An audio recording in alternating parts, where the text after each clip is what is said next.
어떤 율법사가 있었습니다. 그는 여느 다른 율법사처럼 성경에 정통한 사람이었습니다. 그가 예수님께서 말씀하시는 자리에 있었습니다. 그렇지만 그는 그 예수 그리스도를 향해서 마음을 제대로 열어놓지는 않았었습니다. 오늘 본문에 의하면 그 율법사가 일어나서 예수님께 질문을 하게 되는데, 그 동기를 보면 예수 그리스도를 시험하여 가로되라고 말씀이 기록되어 있습니다. 여러분은 사람 앞에 나아갈 때, 또한 예수 그리스도 앞에 나아갈 때 어떠한 동기로 나아가고 있습니까? 중심으로 그분을 섬기고 경배하려는, 또한 예배자의 마음으로 하나님 앞에 나아가고 있습니까? 내 태도가 나를 향한 하나님의 은혜의 분량과 깊이와 넓이와 높이를 좌우한다고 하는 사실을 알고 있습니까? 하나님을 향해서 내 마음이 얼마나 열려져 있습니까? 혹시 굳어져 있는 마음 때문에, 습관화된 그러한 신앙생활 때문에 타성적인 마음으로 하나님 앞에 나아가고 있지는 않습니까? 혹시 하나님 앞에 꼬인 부분이 있어서 하나님 앞에 나아갈 때마다 불편한 마음으로, 또는 사람 앞에 나아갈 때 내 아내에게, 그리고 내 남편과 더불어 교제를 나눌 때, 내 부모와 내 자녀들과 교제를 나눌 때에도 꼬인 마음으로 나아가고 있지는 않습니까? 내 마음이 잠언서 4장 23절에 증거한 말씀처럼 무릇 지킬 만한 것 가운데 너의 마음을 지키라, 생명의 근원이 여기에서 나온다라고 말씀하신 것처럼, 내 마음의 태도가 나를 향한 하나님의 사랑과 하나님의 은혜와, 그리고 하나님의 놀라운 권세와 역사하심을, 그 분량과 넓이와 높이와 깊이를 정말 놀랍게 좌우하고, 나를 향한 다른 사람의 그 태도와 마음도, 반응도 좌우하게 되는 것을 보게 됩니다.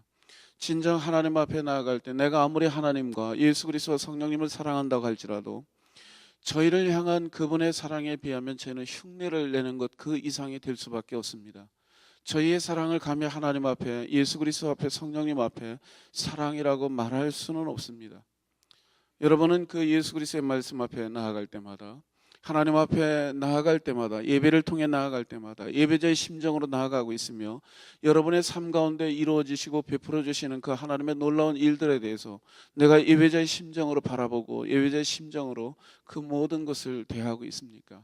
이분은 참 옳지 않은 동기를 갖고 있었습니다. 시험하여 가로되라고 그렇게 말씀을 하고 있습니다. 여러분, 정말 저희가 사람의 눈을 속일 수는 있습니다. 사람의 마음을 속일 수도 있습니다. 사람의 삶의 모습들도 속일 수가 있습니다. 그러나 하나님 앞에 나아갈 때, 예수 그리스도 앞에 나아갈 때 모든 것을 감찰하시는 하나님, 불꽃 같은 눈으로 저희들을 살피시는 그 하나님의 마음과 눈을 속일 수 있는 사람은 단 한 사람도 없습니다. 정말 옳지 않은 동기로 예수님 앞에 나아가며 질문을 했습니다.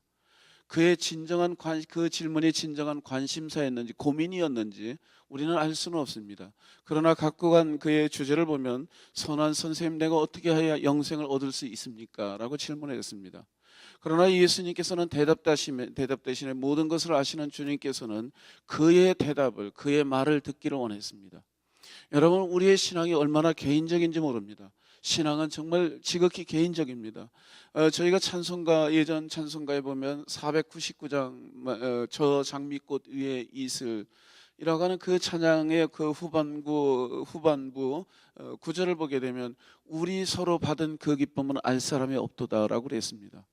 하나님과 나와의 교제, 내가 하나님과 나와의 교제를 통해서 얻는 기쁨, 예수 그리스도와 나와의 교제를 통해서 얻는 기쁨과 자유와 평강과 자유함, 그리고 성령님을 통해서 누리는 그 평강과 그 자유함을 어느 누구도 알 수는 없습니다. 그 깊이를 알 수 있는 사람은 없습니다. 오직 함께 교제를 나누는 하나님과 나와의 교제, 예수 그리스도와 나, 그리고 성령님과 나와의 그 교제를 나누는 그 기쁨은, 둘 사람 외에는, 그 두 존재 외에는 알 수 있는 사람이 단 한 사람도 없죠. 예수님은 그의 대답을 듣기를 원하셨습니다. 모든 것의 선생이신 예수 그리스도, 모든 말씀의 주인이신 예수 그리스도께서는 직접 말씀하실 수도 있었지만 그의 대답을 직접 듣기를 원했습니다. 예수님은 늘 우리의 대답을 듣고 싶어 합니다. 여러분, 이스라엘의 첫 번째 왕이었던 사울과 두 번째 왕이었던 다윗과 그 둘의 하나님과의 관계에서 근본적으로 다른 부분이 있었습니다. 사울은 문제가 생겼을 때, 하나님과 자기와의 관계에 문제가 생기고, 또 사무엘과 그 문제를 해결하기 위해서 사무엘을 만났을 때 그가 호칭한 하나님의 모습은 늘 당신의 하나님이라고 그렇게 표현을 하고 있습니다. 여러분, 당신의 하나님은 내 하나님이 될 수는 없습니다. 내 아버지가 경험한 하나님이 내 하나님이 저절로 될 수는 없어요. 그러나 그 두 번째 왕이었던 그 다윗의 늘 하나님을 향한 호칭을 보면 나의 하나님이라고 그렇게 이야기를 합니다. 그리고 그 나의 하나님이라고 하는 자기가 경험했던 그 하나님에 대한 그 기쁨이 얼마나 컸는지, 그리고 그것을 그가 얼마나 소중히 여겼는지 자기 아들 솔로몬에게 그걸 유언 비슷하게 말하지 않습니까? 내 아들 솔로몬아, 너는 내 아비의 하나님을 알아라 라고 그렇게 말하고 있지 않습니까? 여러분은 여러분의 자녀들에게 내 아들아, 너는 내 아비의 하나님, 내 하나님을 알았으면 좋겠다라고 하는 그 마음이 있습니까? 여러분, 정말 그렇게 소중하게 여기고 있습니까? 하나님과 나와의 관계를, 내가 누리고 있는 그 교제, 하나님과 내가 나누고 있는 교제, 내가 하나님과 더불어 누리고 있는 그 기쁨, 내가 하나님과 더불어서 교제를 통해서 얻게 되는 그 자유함, 그 평강, 그 권세로 인하여서 나는 그것을 정말 자랑스럽게 여기고 있습니까? 하나님께서 말씀하신 모든 말씀은 이론이 아니죠. 여러분의 삶 가운데 그것이 실제로 나타나고 있습니까? 그것이 능력으로 나타나고 있습니까? 여러분이 그것을 권세라고 말할 수 있습니까? 정말 여러분의 자녀들에게 내 아비의 하나님을 알아라, 내 아비의 하나님을 알아라, 내 아비의 하나님을 알아라. 제 마음 가운데 주신 소원이 있었습니다. 그것은 소원이라기보다도 하나님께서 주신 말씀이 있었고, 그 말씀은 그 아이를 어떤 한 사건을 통해서 그 아이를 이삭 정도는 아니지만 하나님 앞에 그 아이를 결단할 때 하나님께서 제게 주신 말씀이 있었습니다. 내가 양국직 너를 사랑하지만 내 아들 그 아들 세미를 향한 내 사랑에 비교하면 너를 향한 내 사랑은 아무것도 아니다 라고 하는 그런 말씀을 제가 분명히 들었고, 그 말씀을 붙잡았고 그 말씀을 수없이 아이에게 이야기를 했습니다. 세미야, 하나님께서 내게 말씀을 하시기를, 하나님께서 나를 사랑하긴 하시지만 너를 훨씬 더 사랑한다고 말씀하셨다. 저는 아비로서 그것은 하나님의 최고의 축복이라고 생각을 했습니다. 내가 줄 수 없는 하나님이 주실 수 있는 정말 최고의 선물이라고 생각을 했어요. 저희가 얼마 전에 그 아이를 만났습니다. 만나서 잠깐 교제를 나누는 가운데 오랜만에 만났는데 좋은 면 쪽으로 변하긴 했는데 이 아이에게 좀 문제가 있었어요. 그 문제가 있는 것은 뭐냐면 지금 열심히 공부해야 될 때인데 늘 보면, 가만히 보면 다른 사람의 부탁을 거절을 못해요. 그걸로 바빠요. 늘 바빠요. 사실 제가 그 고린도서에 기록되어 있는 우리 주 예수 그리스도는 언제나 예만 되셨느니라 라고 하는 말씀에 참 은혜를 받았거든요. 그리고 저희의 모든 인간관계에 있어서 부정적이지 않고 늘 긍정적인 포지티브한 사람을 만나면 그 마음에 우리의 마음도 기쁨이 있잖아요. 그리고 내가 사랑받는 느낌도 들잖아요. 그리고 내가 인정받는 느낌도 들고 그 관계성에 있어서 얼마나 좋은 관계를 갖게 됩니까? 근데 성경에서 증거한 예수 그리스도의 모습을 보면 하나님과의 관계에 있어서 늘 우리 주 예수 그리스도는 예만 하셨느니라 라고 말씀을 하고 있어요. 근데 이 아이가 약 2년 전인가 함께 만났다 헤어질 때 제가 굉장히 고통스러웠는데 그 전에는 그러한 헤어짐의 아픔이 별로 없었습니다. 제가 그런 면에 있어서 신앙적으로 좀 냉정한 사람이었거든요. 자녀와 내가 이렇게 다시 각자 할 일이 있어서 떨어지는 건 당연한 거지 라고 하는 그런 마음도 있었고, 또 강한 마음이 있었는데 약 2년 전에 너무너무 힘들었어요. 그래서 이것이 왜 힘들었을까 하나하나 점검을 하다 보니까 그 기간 동안에, 방학 동안에 있는 기간 동안에 이 아이가 아내와 저와의 모든 관계에 있어서 한 번도 노라고 한 적이 없었던 것 같아요. 늘 예였습니다. 그 청년의 때, 청년이 참 그러기가 쉽지는 않은데 늘 예, 이것이 저의 마음 가운데 그것이 깊은 사랑으로 이렇게 와닿았던 것 같아요. 그것이 이렇게 더 이상 듣지 못하고 분리될 때 떨어질 수밖에 없는 그런 상황, 육체적으로 떨어질 수밖에 없는 상황이 되었을 때 그것이 큰 아픔으로 와닿았던 것 같습니다. 그런데 얼마 전에 만났을 때 보니까 이 아이가 모든 사람과의 관계에 있어서 그러더라고요. 거절을 안 해요. 실제적으로 놓여 있는 일들이 있다 보니까 아내와 그 딸아이가 세미야, 너 인생 그렇게 살면 안 돼. 어떤 때는 거절할 수도 있어야 돼. 너 지금 바쁘고 그 일들이 있는데. 그러면서 그 아이를 이렇게 약간 가르치는데 저는 가만히 있다가 한마디 제가 거들게 되었습니다. 그러니까 같은 비슷한 말로. 근데 정말 제가 즉각적으로 하나님의 음성을 들었어요. 너 조용히 해라. 그리고 저를 향한, 그 아이를 향한 하나님의 마음이 이미 저를 추월했다라는 것을 말씀을 하시고, 너는 자격이 없다라고 하는 것을 말씀하시더라고요. 제가 더 이상 말을 할 수가 없었어요. 더 이상 말을 하지 못하고 집으로 돌아와서 그 일을 묵상하고 하나님 앞에 기도하는 가운데 하나님께서 더 구체적으로 제게 주신 말씀이 있었습니다. 내가 저 아이를 통해서 너희 눈에는 어리석어 보이지만, 미련해 보이지만, 또 무분별해 보이지만, 내가 저 아이를 통해서 또 다른 새로운 리더십의 모습을 보이겠다라고 말씀을 하셨습니다. 저는 하나님의 말씀을 신뢰합니다. 여러분처럼 이 성경의 말씀을 신뢰할 뿐만이 아니라, 제가 성령 안에서 하나님과 개인적인 교제를 나누고 그 말씀을 주시고 그 말씀이 검증을 통해서 정말 하나님의 말씀이라면 저는 그 말씀을 절대적으로 신뢰하고, 아직 아무것도 보이지 않는다고 할지라도, 내 손에 잡히지 않는다고 할지라도 그것이 이루어질 거에 대해서는 조그마한 믿음이 없습니다. 불신이 없습니다. 그거에 대한 분명한 믿음이 있습니다. 그리고 나서 하나님 앞에 너무 감사했어요. 그리고 나서 며칠 후에 하나님의 성령께서 제게 소망을 주시기 시작했습니다. 내가 하나님 앞에 더 나아가기를 사모해라. 내가 하나님 앞에 더 나아가기를 사모하면, 또 하나님 앞에 나아가면 그 아이를 향한 하나님의 마음도 더 높아질 거 아니냐. 너보다 더 큰 은혜를 주신다고 했으니까, 너를 향한 사랑보다 더 큰 사랑을 주신다고 했으니까, 내가 하나님 앞에서 더 가까이 나가서 하나님으로부터 받는 사랑보다도 그 아이를 향해서 더 줄 거 아니냐. 저희는 지금 경쟁자로 서 있습니다. 누가 하나님 앞에 더 가까이 나아갈까? 정말 그 마음이 있습니까? 내 자녀에게 내 아비의 하나님을 알아라 고백했던, 그 증거했던 다윗의 마음처럼 정말 내가 하나님과의 그 교제를 지금 즐기고 있고 사모하고 있고, 그것을 여러분 생애에 있어서 여러분이 자녀들에게 물려줄 그 어느 유산보다도 소중하게 여기고 있습니까? 아주 이 사람 동기가 좋지 않았어요. 근데 예수님께서 그의 대답을 직접 듣기를 원했습니다. 여느 율법사처럼 성경에 정통한 사람이었기 때문에 그는 성경에 있는 이야기를 얘기하죠. 기록된 말씀을 이야기하죠. 너 이스라엘에 들으라. 너는 마음과 뜻과 성품과 목숨과 힘을 다해서 주 너의 하나님을 사랑하고, 또한 내 이웃, 그랬으니 이것이 크고 첫째 되는 계명이요, 또한 내 이웃을 내 몸과 같이 사랑하라 하셨으니 이것이 크고 둘째 되는 계명이니이다. 예수님께서 그에게 하신 말씀이 무엇이었습니까? 그에게 부족한 것이 무엇이었습니까?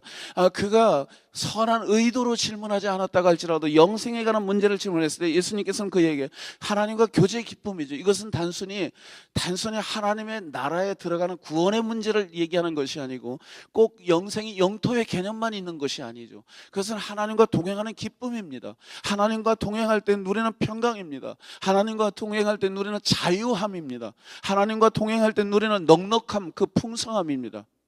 너는 이걸 행하라라고 그렇게 말씀하셨습니다. 너는 이게 부족한, 넌 지금 지식으로 있고 그것이 너의 삶에 나타나지 않는다라고 말씀을 하시고 있습니다. 그렇다면 내가 이것을 알고 있으니, 내가 그렇게 대답한 것처럼, 나에게 증거한 것처럼 너 이것을 행하라. 그러면 내가 살리라라고 말씀을 하셨습니다. 우리의 삶의 진정한 삶의 가치는 어디에 있습니까? 우리의 생명에, 우리의 육신의 생명력은 어디에서 나오고 있습니까? 그것은 하나님과의 관계로부터 나오는 거 아닙니까? 내가 하나님께서 약속하신 모든 신령한 복과 땅의 복을 누리지 못하고 그 평강을 누리지 못하는 그 원인은 무엇 때문입니까? 하나님과 깊은 교제를 나누고 있지 못하기 때문에 그런 거 아니겠습니까? 그 하나님 안에서의 교제가 우리의 삶을 지배할 때, 하나님과의 그 교제가 우리의 삶을 인도할 때, 거기에는 아담과 하와가 범죄하기 전에 누렸던 그 풍성함과 자유함이 우리에게 임하지 않겠습니까? 그런데 이 사람이 예수 그리스도의 말을 듣고 본문의 말씀에 의하면 그러면 내 이웃이 누굽니까? 질문을 하기 시작합니다. 그런데 그것도 옳지 않은 동기로 질문을 해요. 자기를 옳게 보이려고라고 기록되어 있어요. 늘 우리는 그래요. 늘 우리는 하나님 앞에 나아갈 때도 나를 옳게 보이려고 하는 그러한 의로운 마음이 없습니까? 사람과의 모든 관계에 있어서 내가 껍데기로 치장하고 있는 부분은 없습니까? 내 아내와의 관계에 있어서, 자녀와의 관계에 있어서도 내가 치장하고 있는, 나를 스스로 치장하고 있는, 내 치부를 감추고 있는 그러한 세상적인 부분은 없습니까? 그 체면은 없습니까? 자기를 옳게 보이려고, 그렇다면 내 이웃은 누구입니까? 라고 이야기 질문을 했을 때 예수님께서는 한 그 강도 만난 사람을 그 중심으로 해서 세 종류의 사람을 우리에게 소개를 하고 있습니다. 사실 이 말씀이 우리에게 의미가 있을 수밖에 없는 것은 이 세 종류의 사람은, 이 세 종류의 사람에 여기에 있는 우리 모두, 또 세상에 있는 모든 사람들이 이 세 종류의 사람 가운데 한 종류로 속하게 되어 있습니다. 어느 누구든 강도와 같은 사람이 있을 수 있고, 그리고 어느 누구든 그 제사장과 레위와 같은 사람이 있을 수 있고, 그리고 어느 누구든 사마리아 사람과 같이 속한 그러한 인생을 살고 있는 사람이 있습니다. 그 단순히 하나님께서 우리를 어떤 구분하시기 위해서 예수 그리스도를 통해서 우리에게 이 말씀을 주신 것은 아니죠. 하나님께서 우리에게 원하시는 삶이 있죠. 하나님께서 우리에게 기대하시고 있는 그러한 삶이 있죠. 하나님께서 저희로 하여금 더 가까이 다가가게 하시고 더 풍성케 하기 위해서 원하시는 그러한 삶이 있습니다. 오늘 본문의 말씀을 좀 더 자세히 살펴보면 어떤 사람이 예루살렘에서 여리고로 가게 되었습니다. 그가 뭐 어떤 목적으로 그 예루살렘에서 여리고로 갔는지, 또 가끔은 어느 분들이 이야기하는 것처럼 신앙의 도성에서 그 죄악의 도성으로 가다가 어려움 만났다, 이것은 그렇게 중요한 의미는 없는 것 같습니다. 여하튼 어떤 사람이 아무래도 유대인 같았는데, 유대인이었던 것 같은데, 어떤 사람이 예루살렘을 떠나서 여리고로 가다가 강도를 만났습니다. 처음에 소개하고 있는 그 사람, 예수 그리스도를 통해서 우리에게 소개하고 있는 그러한 사람은 이 세상에서 반드시 없어야 되는, 이 세상에 존재하지 않아야 되는 그러한 종류의 사람을 우리에게 소개를 하고 있습니다. 반드시 이러한 사람은 세상에 없어야 되죠. 여기 강도들은 본문의 말씀에 소개되는 내용을 보면 강도들이 하는 일은 다른 사람을 위해서 하는 일은 하나도 없습니다. 오직 자기를 위해서도, 자기가 먹고 살기 위해서 최선을 다해서 그러한 일하는 사람들도 아닙니다. 오직 자기를 위해서 다른 사람의 생명에 피해를 주고 다른 사람의 것을 빼앗는, 이 세상에서 반드시 없어져야 되는 그러한 종류의 사람을 강도를 통해서 우리에게 보여주고 있습니다. 오늘 본문의 말씀에 의하면 이들은 그 여행자가 기다리고 그 지나가는 그 길목을 지키고 있었는지도 모릅니다. 그리고 그의 가져간 그의 옷, 그 당시에는 재산이라고 볼 수도 있죠. 그의 옷을 벗긴 것으로 끝나지 않았습니다. 그를 때렸는데 거반 때려 죽게 되었다고 그랬어요. 그걸 두드려 팬 거예요. 재산만이 아니라 그 여행객이 갖고 있었던 그의 재산만이 아니라 그의 생명까지도 두드려 패서 거반 때려 죽게 된 것을 내버려 두고 갔다라고 얘기를 하고 있어요. 정말 이 사람들의 심각한 문제는 다른 사람의 재산에 관심을 가졌다라는 것보다도 더더욱 심각한 것은 다른 사람의 생명에 대해서는 관심이 없습니다. 다른 사람에 대해서, 생명에 대해서 전혀 관심이 없어요. 그 마음에 긍휼이 없었어요. 그 안에 어떠한 연민도 없었습니다. 그의 생명에 대해서는 전혀 관심이 없었어요. 그를 때렸을 뿐만이 아니라 거반 죽게 될 정도로 때렸을 뿐만이 아니라 거반 죽게 된 것을 그대로 두고 갔다라고 얘기했어요. 그 사람이 얼마 후에 죽을는지도 모릅니다. 그러나 그 사람이 죽게 되든 말든 아무런 관심이 없어요. 아무런 생명에 관심이 없습니다. 여러분, 하나님은 생명에 관심이 있죠. 하나님은 생명에 관심이 있습니다. 우리에게 생명을 주셨고 우리에게 그 생명의 풍성함을 원하시고 늘 생명에 관심을 갖고 있고, 천하 인간 모든 만물보다 귀한 것은 한 영혼이라고, 한 생명이라고 말씀하지 않으셨습니까? 하나님은 생명에 관심이 있습니다. 그러나 이 강도들은 재산 때문에, 생명보다 중요하지 않은 건데 사실은 자기의 생명을 유지하기 위해서 그랬는지도 모르겠지만 다른 사람의 생명에 대해서 전혀 관심이 없습니다. 전혀 관심이 없고 죽게 된 것, 때려서 거반 죽게 된 것을 그대로 내버려두고 가버렸다, 그렇게 소개를 하고 있습니다. 반드시 없어야 하는 그러한 종류의 사람을 우리에게 소개를 하고 있습니다. 여러분, 두 번째로 오늘 본문에 소개되는 두 사람이 있습니다. 한 제사장이 있고 그리고 레위인이 있습니다. 이들도 하필이면 같은 지역을 지나가게 되었습니다.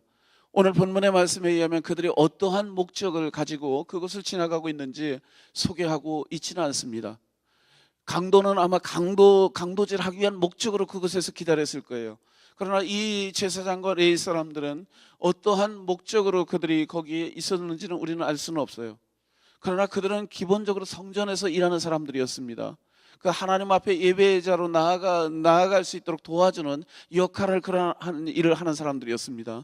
또한 하나님을 알 수 있도록 가르치는 역할을 하는 그러한 직책을 갖고 있는 사람들이었습니다. 그들이 이곳에 이르렀을 때 강도 만난 사람을 만났습니다. 그리고 그가 거반 죽게 되었다는 것을 보았습니다. 그러나 그들은 둘 다 동일한 행동을 취하였습니다. 이 강도 만난 사람을 보고 그곳을 피하여 지나갔다, 그렇게 소개를 하고 있어요. 이들은 다른 사람의 생명에 대해서 역시 관심이 없었습니다. 내 도움이 필요한 사람, 내 도움이 필요한 필요한 그러한 분명한 상황이었음에도 불구하고, 또 그들이 어떤 일이 있었는지 우리는 알 수는 없지만 이 제사장이 아마 예배를 인도하기 위해 지나갔을 수도 있어요. 그러면 합당한 이유가 있을 수도 있습니다.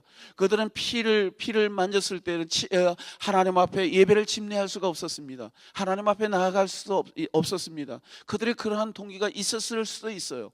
그러나 오늘 본문은 그것을 우리에게 소개하고 있지는 않습니다. 본문이 소개하고 있는 단순한 분명한 내용은 그들은 강도 만난 사람을 만났을 때, 거기에 도달했을 때 그를 보고 피하여 지나갔다라고 소개를 하고 있습니다. 내 일에 최선을 다하지만 그러나 다른 사람의 일에 대해서는, 다른 사람에 대해 생명에 대해서는, 내 도움이 필요한 사람에 대해서는 관심이 없는 사람을 소개를 하고 있어요. 그 세상에 있으나 마나한 사람을 우리에게 보여주고 있습니다.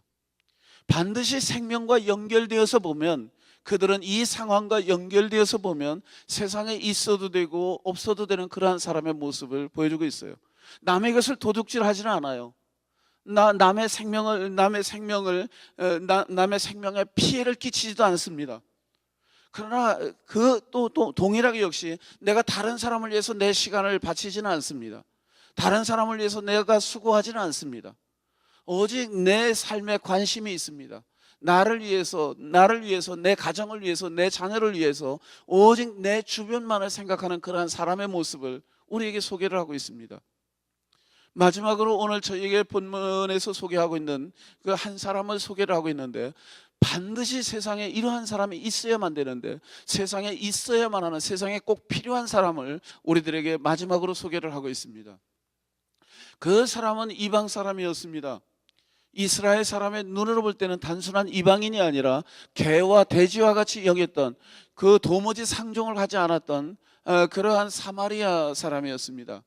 저희는 그 요한복음 3장 이후의 말씀 4장에 기록된 말씀에 의하면 예수님께서 사마리아 수가성에 도착을 하셨었고, 그 사마리아 수가성 우물가에서 한 사마리아 여인에게 물을 달라고 청했을 때 그 여인이 예수 그리스도에게 그 대답했던 그 반응을 통해서 이들의 관계가 얼마나 불편한지 우리는 잘 알 수 있지 않습니까? 당신은 유대인인데 어떻게 해서 사마리아 사람이 나에게 물을 달라고 하십니까? 사실은 그 사마리아 사람들은 일방적으로 그 조롱을 당했던 사람들이었습니다. 일방적으로 그들은 멸시를 당했어요. 동등한 관계, 동등한 자격에 의해서 이들이 불편한 관계를 가졌던 것은 아니었죠. 사마리아 사람들도 사실은 예배를 드리기로 원했고, 그 예배 때문에 예배와 그들의 그 피가 섞인 것 때문에 문제가 되었습니다.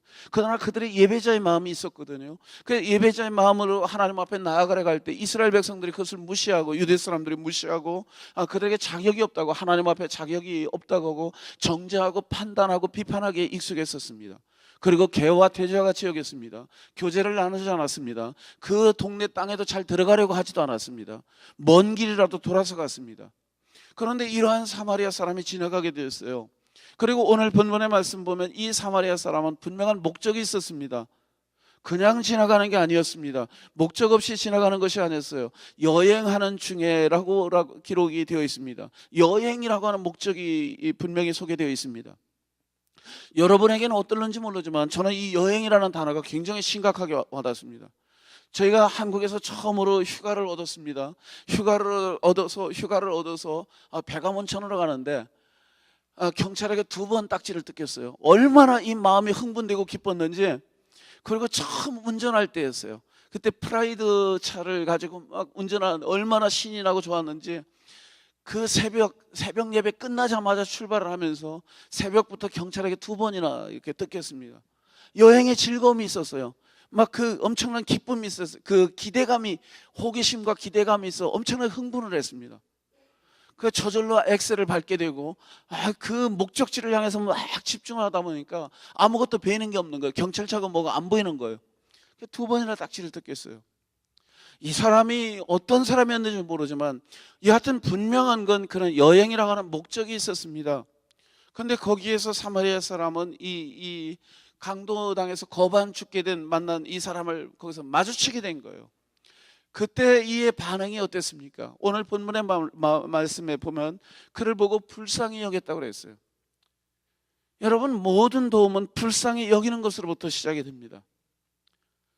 여러분, 불쌍히 여기는 마음이 없으면 내가 기쁨으로 뭔가를 섬길 수가 없어요. 내가 섬기는 일을 한다고 할지라도 내가 긍휼히 여기는 마음이 없으면 그 다음 진척이 제대로 될 수가 없습니다. 또 그 긍휼의 마음이 없으면 그 다음에 어떤 시스템에 의해서 움직인다고 할지라도, 돕는 역할로 나아간다고 할지라도 그것은 정말 그리스도께서 우리에게 원하는, 하나님께서 우리에게 원하는, 하나님의 성령께서 우리에게 요청하는 그 섬김이라고 말할 수는 없습니다. 이 사마리아 사람이 어떤 면에서 보면 자기를 무시하는 사람인데, 그 종족의 사람인데, 이 사람을 보고 긍휼히 여기는 마음이 있었어요. 이 사람은 생명에 관심이 있었어요. 생명을 살리는 데 관심이 있었어요. 그를 온전케 하는 데 관심이 있었어요. 긍휼히 여기는 마음이 있었습니다. 여러분에게 이 마음이 있습니까? 여러분, 정말 여러분의 가정에서 여러분의 자녀들을 향해, 여러분의 부모를 향해, 여러분의 배우자를 향한 긍휼의 마음이 있습니까? 여러분, 그리스도 예수 안에서 우리가 형제 자매 되지 않았습니까? 어떤 면에서 보면 저희는 육적인 형제 자매보다도 더 가까워지고 더 하나 되어야 될 그러한 존재들이거든요. 그리스도 예수 안에서 형제 자매든 정말 우리의 관계가 그렇죠. 정말 그러나 저희의 마음 가운데 긍휼의 마음이 있습니까? 내가 내 상대방을 바라볼 때, 나와 교제를 나누는 그 형제 자매들을 바라볼 때마다, 교제를 나눌 때마다 내 마음에 긍휼이 있습니까? 그들이 곤고한 일을 겪을 때마다 내 마음에 긍휼이 있습니까? 여러분, 예수 그리스도께서 세상에 오셨을 때 우리에게 늘 품으셨던 그 마음이 바로 긍휼로부터 시작되지 않았습니까?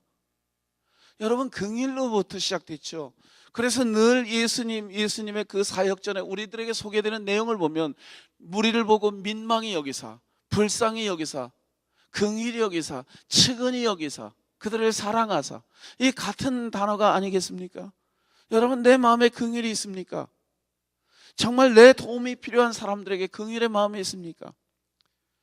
여러분, 바리새인들에게는 그 마음이 없었어요. 여기 제사장들에게 예수님 당시에 그 마음이 없었어요. 레위 사람들에게 그 마음이 없었어요. 그래서 저희가 잘 알다시피 세리와 창기들은 늘 이 사람들을 피했어요.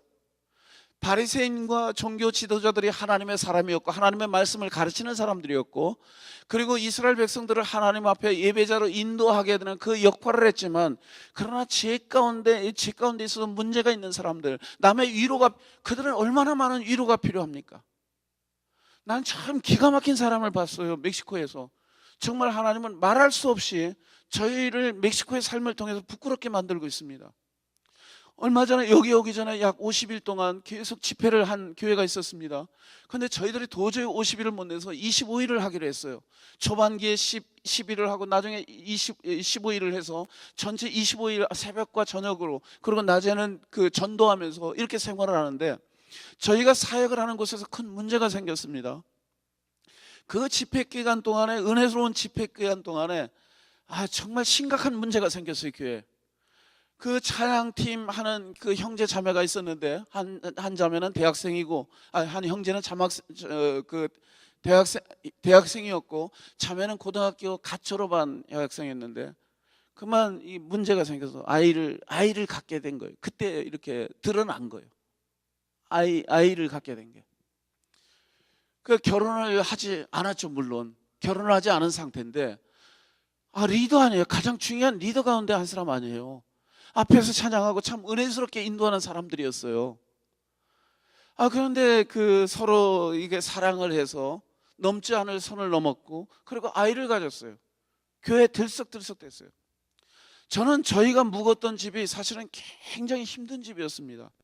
저희가 작년 4월에 그 가정을 그쪽 지역에 집회를 나갔을 때, 저희가 그 무더운 지역을 가게 되면 아내와 제가 늘 심각하게 하나님 앞에 요구하는 기도가 있습니다. 그것은 다름 아니고, 하나님 제발 좀 에어컨 있는 집을 소개해 주세요. 에어컨 있는 집을 소개해 주세요. 저희 진짜 중요한 기도 제목이에요. 왜냐하면 에어컨이 이게 심각한 문제가 될 수밖에 없는 게, 우리는 참 너무 더우면 견딜 수가 없는 거예요, 저희는. 그런데 더더욱 심각한 문제는 뭔지 아세요? 이 사람들은 저희의 심정을 몰라요. 그 더운 지역에 사는 멕시칸들은 막노동하는 분들도요, 벽들을 나르면서도 땀을 안 흘려요. 근데 저희는 가만히 그늘 밑에 있어도 땀을 퍽퍽 흘립니다.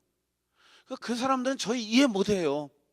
여러분, 사람이 얼마나 이기적인데요. 내가 아프지 않으면, 내가 아무리 심각하게 아픈 경험이 있어도요, 내 배우자가 아파도 그 심정 이해하려도 이해 못해요. 할 수가 없어요. 내 아픔이 없으면, 내가 동일한 그 수준에 들어가지 않으면 그 심정을 어떻게 할 수가 있겠습니까? 알 수가 없어요. 근데 그 작년 4월에 갔을 때 정말 저희에게 아내는 별 5개짜리 호텔이라고 할 정도로 정말 하나님께서 특별한 서비스를 저희에게 허락해 주셨습니다. 그 가정을 가니까 그 방이 넓더라고요. 저희가 아무것도 요구하지 않다 보니까 대부분이 성도들의 가정으로 저희들을 인도해요. 근데 이제 그분들의 환경이 우리보다는 열악하고 또 집에 대해서 별로 관심이 없다 보니까 저희는 참 감당하기 어려울 때가 많거든요. 그런데 작년 4월에 그 지역에서 갔던 집은 좀 방도 넓고 방이 상당히 높더라고요. 그리고 처음으로 킹 사이즈가 있는 집에 들어갔어요. 그리고 방 안에 화장실이 있는 집을 처음 들어가 봤어요. 그리고 에어컨이 있는데 보니까 에어컨이 미니 스프릿이에요. 그 일주일 동안 있으면서 저희가 참 그 생활을 즐기고 스트레스 없이 거기서 사역을 할 수가 있었습니다. 그런데 이제 작년 그 10월에 다시 초청을 받아서 그곳을 방문하게 될 때 아무런 기도도 없이 갔는데, 그곳에 도착하자마자 목사님이 이번에는 다른 분이 경쟁해서 이겨서 그 집에 머물게 됐습니다 라고 하고 저희를 데려가는데, 내가 아는 집이에요. 그런데 그 집이 예전에 갔을 때 굉장히 심각하다라는 걸 봤거든요. 그 집에 도착을 하니까 정말 방이 엄청나게 작은데, 방이 문제가 아니고 방문을 여는데 이 곰팡이 냄새가 확 나는 거예요. 그리고 바닥은 정말 오래된 그 매트가 깔려 있어서 이 바닥에서 나오는 것 같아요. 본래 더운 지역이 습도가 많아서 곰팡이 냄새가 많이 나는데, 이 말할 수 없는 곰팡이 냄새가 많이 나고 있었습니다. 그리고 보니까 이 침대는 더블 침대인데 푹 꺼졌어요. 푹 꺼져 있어서 그 뒤로도 잠잘 때마다 저희가 고통을 겪었는데요. 에어컨은 감사하게 있더라고요. 근데 그 창문형 한 3, 40년 된 욕이라고 쓰여 있는 그 에어컨 그 이름을 갖고 있는 에어컨인데, 이걸 틀으면 너무 시끄러워서 잠을 잘 수가 없어요. 또 첫날 참 늘 싸움이 있죠. 그래도 하나님의 무슨 뜻이 있겠지, 하나님의 무슨 뜻이 있겠지. 근데 진짜 그분들이 저의 선생이었어요. 정말 많은 부분에 있어서 그랬지만, 하나님의 특별한 뜻이 있었지만, 이 교회에 문제가 생겼을 때 저는 이분들이 처리하는 그 모습을 보고 너무너무 도전을 받았어요. 이 사람들이요, 사람을 살리는 데 관심이 있어요. 늘 사람을 살리는 데 관심이 있어요. 얼마나 많은 사람이 손가락질합니까? 그리스도 예수 안에서 형제 자매들인데, 내가 긍휼의 마음이 있다면 손가락질 할 수 있겠습니까? 여러분, 내가 긍휼의 마음을 향해, 그 사람들을 향해 긍휼의 마음이 있다면, 긍휼의 마음이 아니라 내 자식과 같이 생각을 한다면 내가 손가락질 할 수가 있겠습니까? 대부분 손가락질을 하죠. 그리고 목사님도 어려움을 겪죠. 목사님이 그렇게 하라고 했겠습니까? 그런데 이제 목사님도 어려움 겪고 리더들이 어려움을 겪고 있고, 거기 장로님들 뭐 다들 막 손가락질하는 거예요. 그 애들이 길을 못 피는 거예요. 근데 이분들이 저희에게 이렇게 상의를 하는데, 저 사람 쟤를 그런 일이 없었으면 좋지만 이미 된 거 어떡하냐, 저희한테 그래요. 그러면 어떻게 해서라도 쟤네들 살 수 있게 해줘야 될 텐데 어떡할까? 내가 내 직장에 아는 사람이 있으니까 부탁해서 쟤를 그 일을 할 수 있게끔 이렇게 해줄까?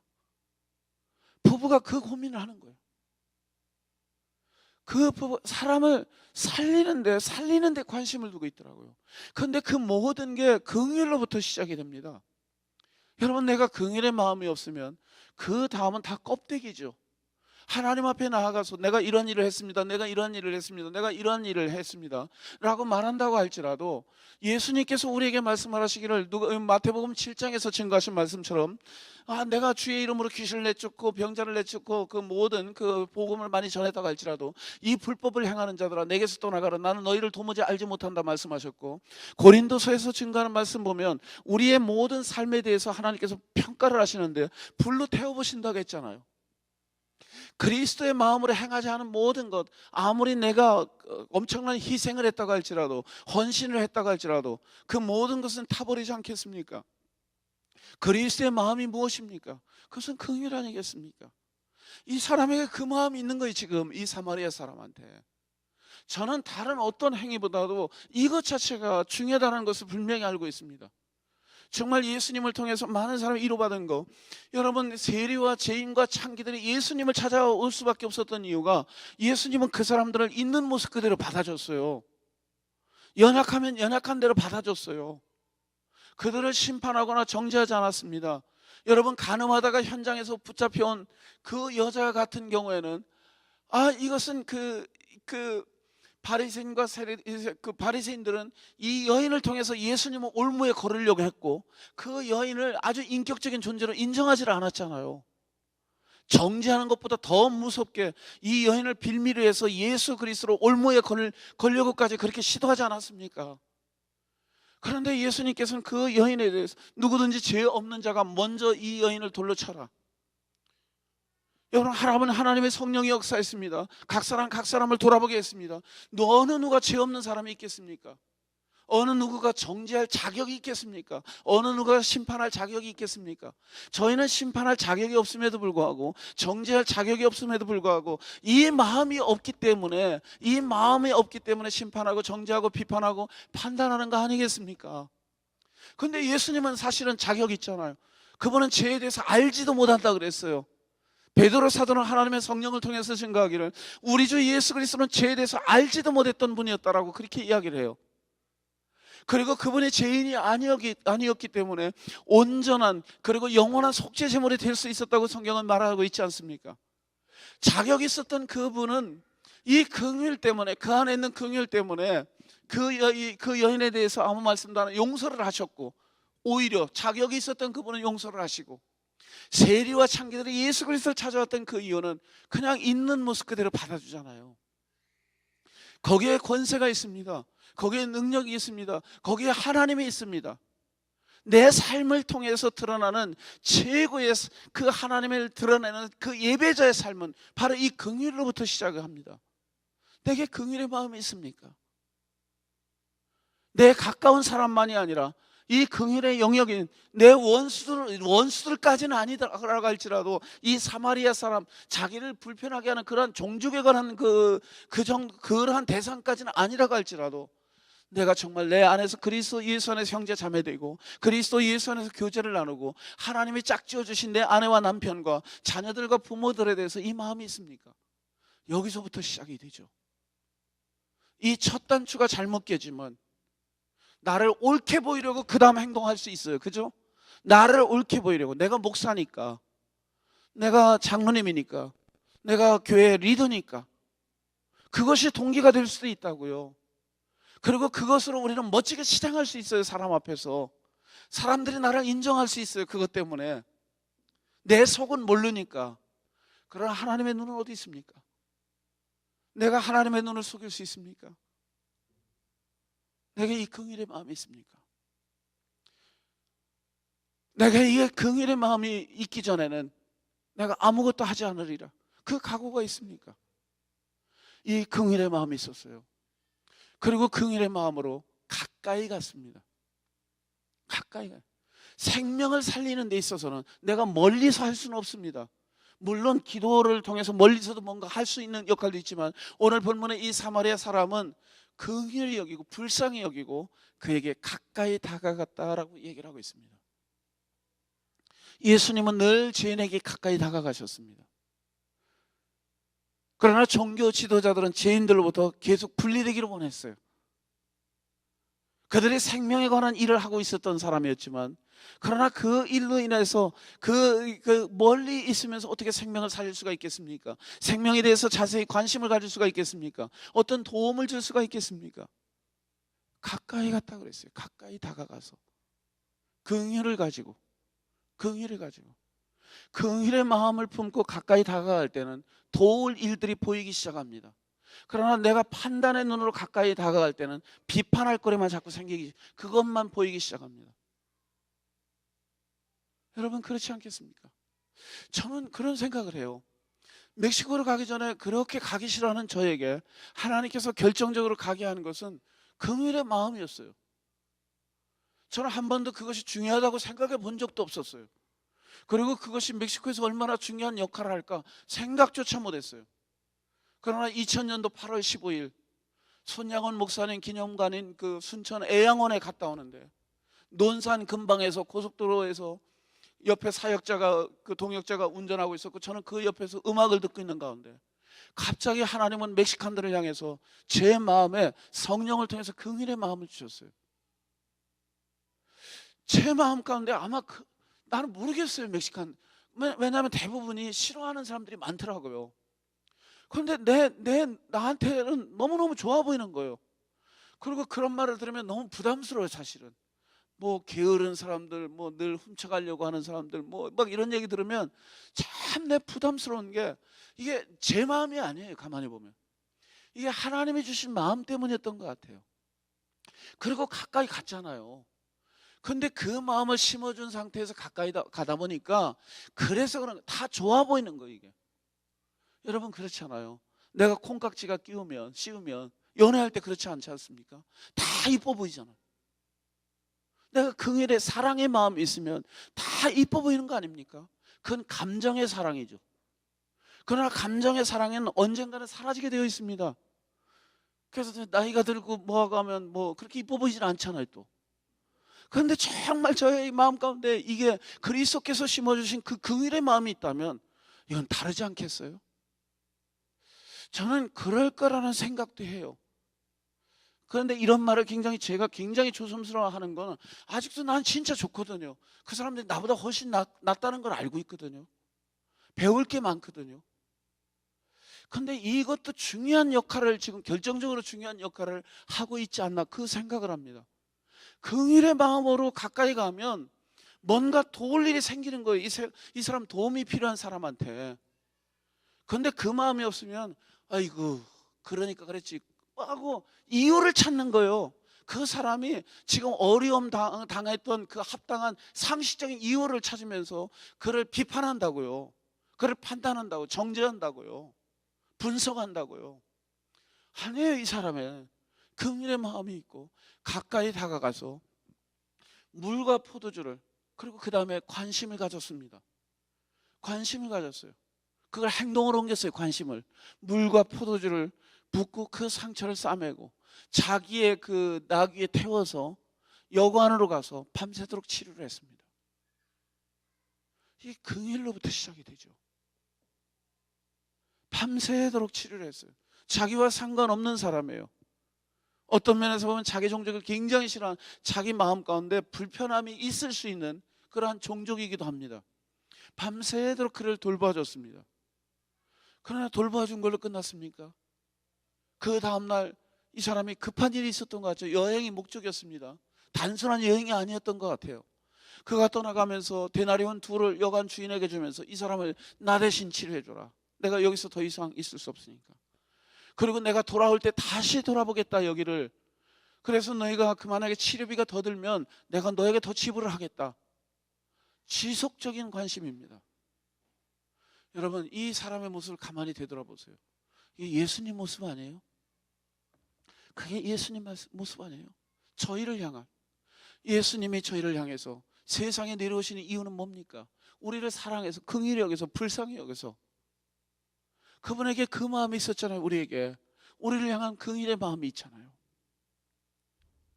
우리를 향한 긍휼의 마음이 예수님에게 있었습니다. 그 마음을 품고 하나님에게 있었습니다. 성령님에게 있었습니다. 그 마음 때문에 하나님이 그 아들을 우리에게 보내신 거 아닙니까?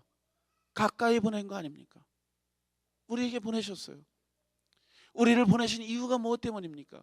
예수님께서 제자들에게 분명히 말씀하셨죠. 그분이 왕으로 오셨습니다. 하나님의 아들이라고 하는 신분으로 왔습니다. 그분은 그걸 알고 있었습니다. 하늘과 땅의 모든 권세를 갖고 있는 분으로 오셨다는 것을 그분도 알고 계셨습니다. 그분이 제자들의 선생이라는 것도 알고 계셨습니다. 그러나 예수님께서 하신 말씀 뭡니까? 내가 세상에 온 목적은 섬김 받으러 온 거 아니다. 이 사마리아인이 그랬잖아요. 내가 세상에 온 것은 섬김을 받게 하기 위해서 온 게 아니라 내가 섬기게 하고, 섬기고, 심지어 더 나아가서 다른 사람의 모든 대속제물로 내가 드리기 위해서 세상에 왔다라고 그렇게 말씀하지 않으셨습니까? 여러분, 가까이 다가왔는데 그 목적이 섬기기 위해서 왕의 신분으로 오셨는데 모든 권세를, 이 세상이 자기 것이라고 그랬어요.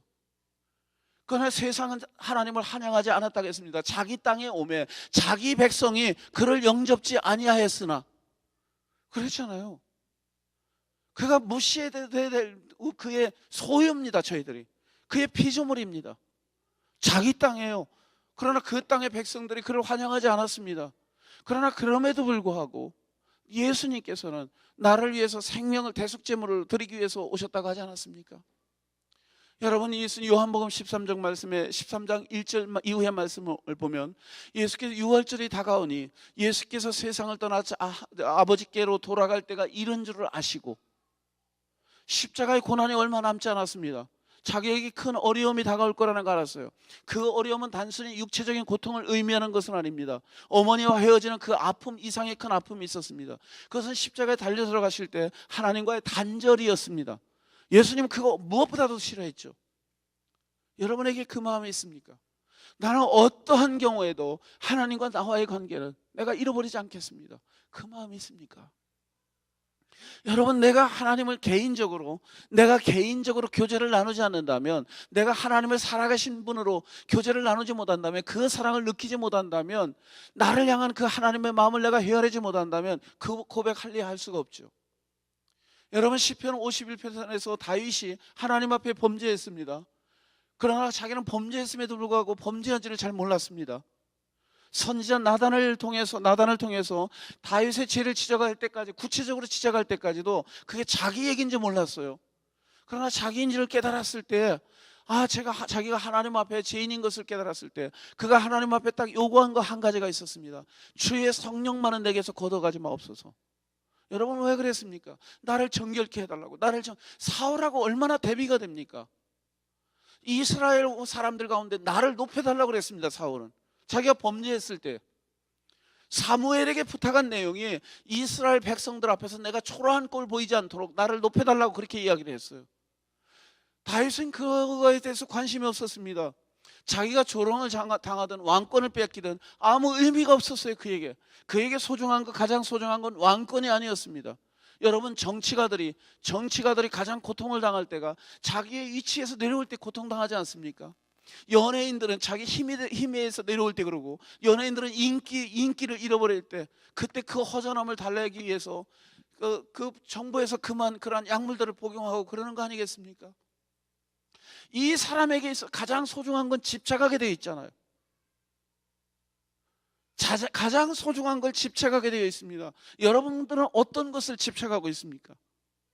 여러분에게 있어서 가장 소중한 것은 무엇입니까? 여러분, 다윗에게 있어서 가장 소중한 것은 자기의 왕권이 아니었습니다. 백성들로부터 받는 존경이 아니었습니다. 그러나 하나님과의 관계였습니다. 내게서 주의 성령만은 나에게서 거둬가지 마옵소서. 주의 성신을 내게 거둬가지 마옵소서. 나를 쫓아내지 마옵소서. 하나님하고 관계 회복을 위해서 몸부림을 쳤습니다. 내게 그 마음이 있습니까? 내게 그 마음이 있어요?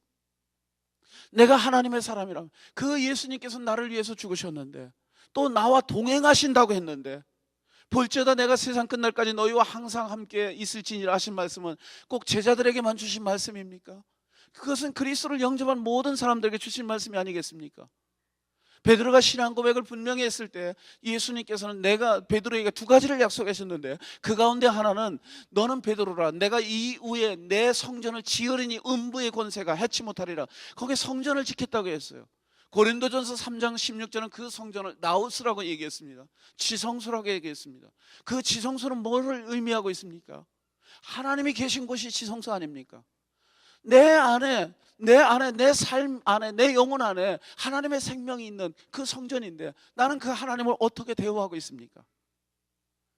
가장 소중한 분이, 창조주이신 하나님이, 구원주이신 하나님이, 그 구원주이신 예수 그리스도가, 내 상담자이신 예수 그리스도가, 내 깃발이신 예수 그리스도가, 내 힘이 되시는 예수 그리스도가, 내 생명의 근원이 되시는 예수 그리스도가 내 안에 직접 들어와 계시는데, 나는 그분을 어떻게 대화하고 있습니까? 함부로 대화하고 있지는 않습니까? 무시하고 있지는 않습니까? 내가 그분과의 교제를 사모하지 않는 거라면 그 무시하는 것이 아니겠습니까? 여러분, 저는 오늘 이 시간에 그 말씀을 정리합니다.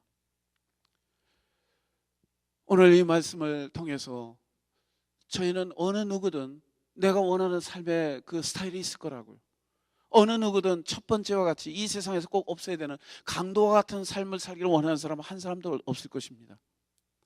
그리고 어느 누구도 나만을 생각하는 그러한 이기적인 삶을 살기를 원하는 사람도 없을 거예요. 아마 대부분이 사마리아 사람과 같은 그러한 삶을 소망하고 기대하고 있을는지 모릅니다. 그러나 실제 내 삶은 어떻습니까? 실제 내 삶은 날아가는 울타리에 갇혀있고 있지는 않습니까? 요셉의 삶이 그 담을 넘었다고 했는데, 나는 내 안에, 내 가족 안에, 또 내 교회 안에, 그 담장 안에 머물러 있지는 않습니까? 여러분, 그 삶을 바깥으로 내어보내지 않겠습니까? 그리스도께서 우리에게 원하시는 삶입니다. 저는 정말 이기적으로 여러분에게 말씀드리고 싶지 않습니다. 멕시코가 중요한 것은 아닙니다. 제가 의미를 부여하는 건 여러분들에게 하나님께서 그 마음을 주셨기 때문에 저도 그 이야기를 하는 것뿐이지, 하나님께서 어디를 향했던 여러분의 마음과 여러분의 시선과 여러분의 삶이 바깥을 향하기를 원치 않습니까? 단순히 마음만이 아니죠. 가까이 갔다고 했습니다. 물론 여러분이 기도로도 가까이 갈 수 있어요. 그러나 정말 중요한 양심으로, 중요한 신앙 양심으로 내가 회피하기 위해서 나는 기도할게요, 이렇게 하는 사람도 있을 수 있다고요. 저는 거듭해서 말씀을 드리지만, 하나님은 우리가 심는 대로 거두게 하시는데 어느 누구도 우리는 하나님의 눈을 속일 수는 없습니다. 불꽃같이 감찰하시는 그 하나님의 눈, 우리의 마음을 감찰하시는 하나님의 눈을, 그 하나님의 마음을, 하나님의 기록을 어느 누구도 그 부분에 대해서는 우리가 그것을 속일 수는 없어요. 하나님은 가까이 가기를 원하셔요. 그러나 긍휼의 마음으로 가까이 다가가서 그들을 섬기고 지속적으로, 사실 제가 여러분에게 부끄러운 고백을 한다면, 여러분이 섬겨야 될 그 지역에 문제가 생겼습니다. 그런데 순간적으로 문제가 생기다 보니까, 제가 중간에 있다 보니까 저는 여러분의 입장을 생각해서 다른 데로 갈까? 제가 엄청나게 혼났어요, 하나님 앞에. 내가 이기적인 마음이 있었던 거예요. 아니, 더 어려움을 겪고 있는데 더 가까이 가야 되는 거 아니에요? 나는 잃어버린 거예요, 그거에 대해서. 표면적으로는 여러분을 향한 배려라고 말하지만 와서 힘들까 봐 옳지 않은 태도였죠. 그렇잖아요. 어려울 때 더 가까이 돼가는 거 아니에요? 내 도움이 어떤 때는 필요로 없는 사람들 같은 경우에는 굳이 내가 가까이 다가가지 않아도 괜찮아요. 그러나 어려움이 있는 사람들, 뭔가 도움이 필요하잖아요. 지금 그 어려울 때 멀리 가는 것은 이 강도와 같은 그러한 모습이 아니겠습니까? 내가 그랬다고, 저도 본능적으로. 여러분, 정말 여러분이 하나님 앞에 이 시간 같이 저희가 기도하기를 원합니다. 하나님 앞에 다른 무엇보다도 하나님께서 계획하시는 부분을 향해서 우리가 나아갈 때, 지금 멕시코 같은 경우는 여러분의 도움을 필요로 합니다. 복음에 있어서 하나님, 내게 긍휼의 마음을 주시옵소서. 내게 긍휼의 마음을 주시옵소서. 저는 다른 주제가 아니라 오직 이 시간에 한 가지의 주제로 저희가 기도드리길 소망합니다.